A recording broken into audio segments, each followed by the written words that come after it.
Une lettre de Jacques. Jacques 1. De la part de Jacques, serviteur de Dieu et de notre Seigneur Jésus-Christ, salutations aux 12 tribus dispersées dans le monde entier. Mes amis, réjouissez-vous même si vous traversez beaucoup d'épreuves. Vous savez que l'épreuve de votre foi vous apprend l'endurance. Mais vous devez apprendre à tout supporter afin d'être pleinement mûr et de ne manquer de rien. Si l'un de vous manque de sagesse, qu'il la demande à Dieu, et elle lui sera donnée. Dieu est généreux et ne reproche pas de demander. Mais quand vous demandez quelque chose, vous devez avoir la foi et ne pas douter. Celui qui doute est comme une vague de la mer agitée par la tempête. Une telle personne est indécise et instable et elle ne doit pas s'attendre à recevoir quoi que ce soit du Seigneur. Les croyants pauvres doivent se réjouir de la haute estime que Dieu leur accorde et les riches doivent se réjouir quand Dieu les rend humbles. Les riches disparaîtront comme les fleurs sauvages brûlées par la chaleur du soleil. Les fleurs perdent leur éclat et leur beauté est détruite, et ainsi les riches disparaîtront au milieu de leurs affaires. Dieu vous bénira si vous ne renoncez pas quand votre foi est mise à l'épreuve. Il vous récompensera par une vie glorieuse, comme il récompense tous ceux qu'il aime. Ne blâmez pas Dieu quand vous êtes tenté, car Dieu ne peut être tenté par le mal, et il n'utilise pas le mal pour tenter les autres. Nous sommes tentés par nos propres désirs qui nous entraînent et nous piègent. Les désirs engendrent le péché, et quand le péché a accompli son œuvre, il engendre la mort. Ne vous y trompez pas, mes chers amis. Tout don bon et parfait descend du Père, créateur de toutes les lumières dans les cieux. Il est toujours le même et ne change jamais en produisant des ombres. Il a voulu faire de nous son peuple particulier et nous a donné une nouvelle naissance par le message de vérité. Mes chers amis, soyez prompts à écouter, lents à parler et lents à vous mettre en colère. La colère de l'homme n'accomplit pas la justice que Dieu demande. Rejetez donc toute souillure et toute forme de mal, et recevez avec humilité la parole implantée en vous, celle qui peut sauver vos âmes. Mettez la parole en pratique et ne vous contentez pas de l'écouter en vous trompant vous-même. Celui qui écoute la parole sans la mettre en pratique ressemble à un homme qui observe son visage dans un miroir et qui, après s'être regardé, s'en va et oublie aussitôt comment il était. Mais celui qui plonge les regards dans la loi parfaite, la loi de la liberté, et qui persévère, non en l'oubliant après l'avoir entendu, mais en la mettant en pratique, celui-là sera heureux dans ce qu'il fait. Si quelqu'un pense être religieux sans tenir sa langue en bride, il se trompe lui-même et sa religion est vaine. La religion pure et sans tache devant Dieu le Père consiste à secourir les orphelins et les veuves dans leur détresse et à se préserver des souillures du monde. Jacques 2. Mes amis, si vous avez la foi en notre Seigneur Jésus-Christ glorieux, vous ne devez pas faire de favoritisme. Supposons qu'un homme riche, portant des vêtements élégants et une bague en or, entre dans votre assemblée et qu'entre aussi un pauvre vêtu de haillons. Si vous accordez une place d'honneur à celui qui porte de beaux vêtements et dites aux pauvres de se tenir à l'écart ou de s'asseoir par terre, ne faites-vous pas une distinction entre vous et ne devenez-vous pas des juges aux pensées mauvaises.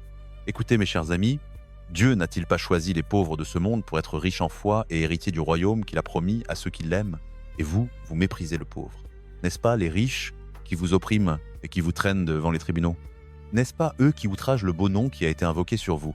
Vous agissez bien si vous accomplissez la loi royale selon l'Écriture, tu aimeras ton prochain comme toi-même.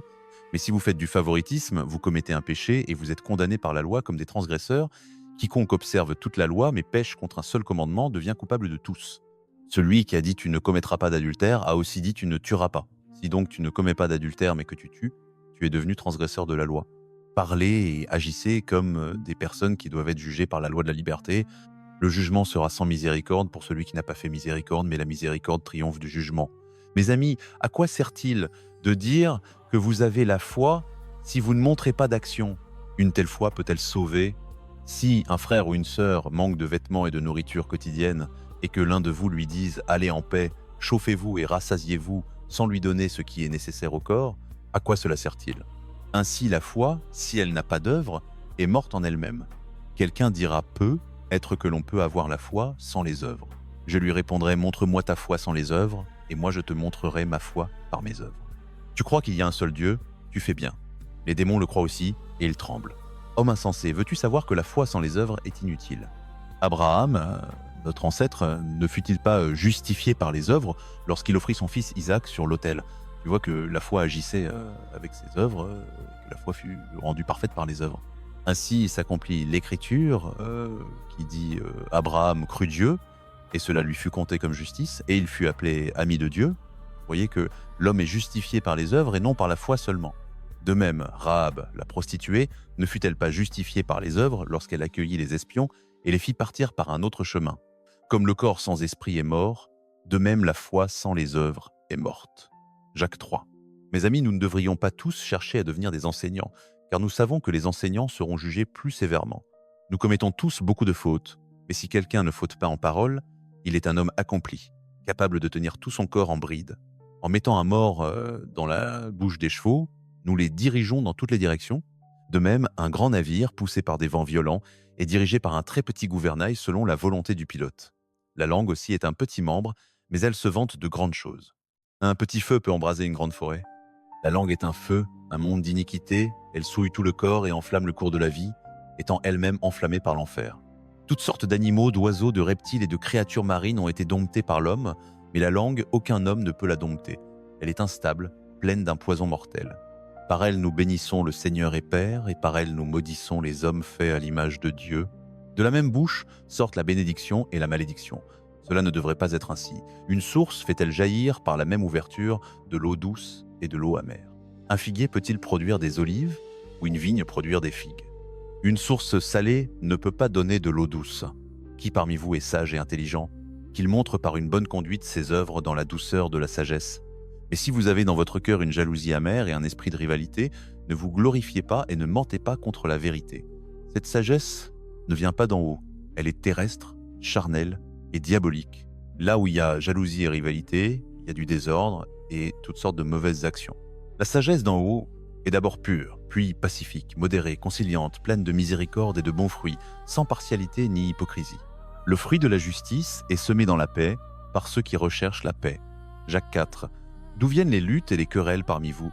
N'est-ce pas de vos passions qui combattent dans vos membres? Vous convoitez et vous ne possédez pas. Vous êtes meurtrier et envieux et vous ne pouvez rien obtenir. Vous avez des querelles et des luttes et vous ne possédez pas parce que vous ne demandez pas. Vous demandez et vous ne recevez pas parce que vous demandez mal, dans le but de satisfaire vos passions. Adultère, ne savez-vous pas que l'amitié du monde est inimitié contre Dieu? Celui donc qui veut être ami du monde se rend ennemi de Dieu. Pensez-vous que l'Écriture parle en vain quand elle dit que Dieu chérit avec jalousie l'esprit qu'il a fait habiter en nous? Mais il accorde une grâce plus grande.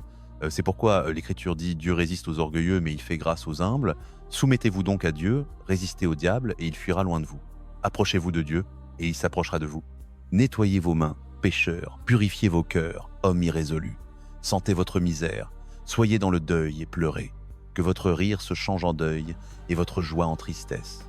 Humiliez-vous devant le Seigneur, et il vous élèvera. Mes amis, ne parlez pas les uns contre les autres. Celui qui parle contre un frère, ou qui juge son frère, parle contre la loi et juge la loi. Or, si tu juges la loi, tu n'es pas observateur de la loi, mais juge. Un seul est législateur et juge, celui qui peut sauver et perdre, toi qui es-tu pour juger ton prochain. À vous maintenant qui dites, aujourd'hui ou demain, nous irons dans telle ville, nous y passerons une année, nous y ferons des affaires et nous gagnerons de l'argent. Vous qui ne savez pas ce que demain sera, car qu'est-ce que votre vie? Une vapeur qui paraît pour un peu de temps et qui ensuite disparaît. Vous devriez dire, si le Seigneur le veut, nous vivrons et nous ferons ceci ou cela. Mais maintenant, vous vous glorifiez dans vos prétentions. Toute glorification de ce genre est mauvaise. Celui donc qui sait faire le bien et qui ne le fait pas commet un péché. Jacques 5. À vous maintenant, riches, pleurez et gémissez à cause des malheurs qui vont venir sur vous. Vos richesses sont pourries et vos vêtements sont mangés par les mites. Votre or et votre argent sont rouillés, et leur rouille s'élèvera en témoignage contre vous et dévorera votre chair comme un feu. Vous avez amassé des trésors dans les derniers jours.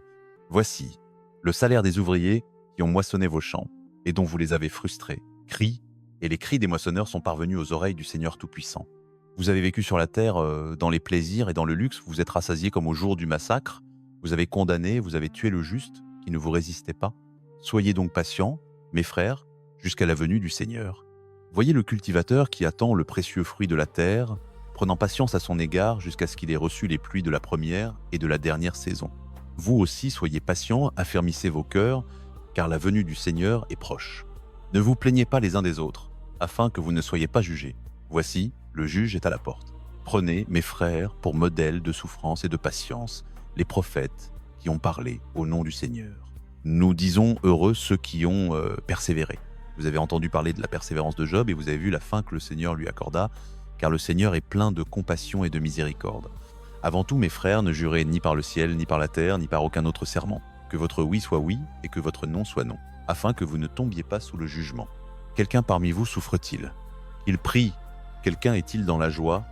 Qu'il chante des cantiques. Quelqu'un parmi vous est-il malade? Qu'il appelle les anciens de l'Église et que ceux-ci prient pour lui en loignant d'huile au nom du Seigneur. La prière de la foi sauvera le malade et le Seigneur le relèvera, et s'il a commis des péchés, ils lui seront pardonnés. Confessez donc vos péchés les uns aux autres et priez les uns pour les autres, afin que vous soyez guéris. La prière fervente du juste a une grande efficacité. Élie était un homme de la même nature que nous. Il pria avec instance pour qu'il ne pleuve pas, et il ne tomba pas de pluie sur la terre pendant 3 ans et 6 mois. Puis il pria de nouveau, et le ciel donna de la pluie, et la terre produisit son fruit.